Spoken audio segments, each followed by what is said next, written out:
simultaneous of all the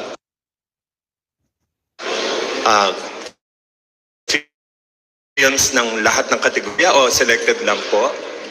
Simultaneous with the participating cinemas, with Viva Max, or? No, it starts on the fourth day of the festival at yung short films lang ang mapalabas sa Viva Max. Shorts lang sa Viva Max? Yes.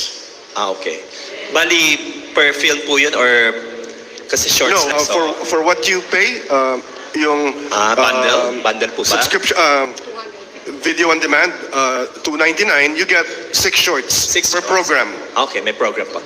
And then direct, I hope you don't mind, meron kasing lumabas previously na press release that Kisak Mata of Direct Mike De Leon is on the list of the lineup.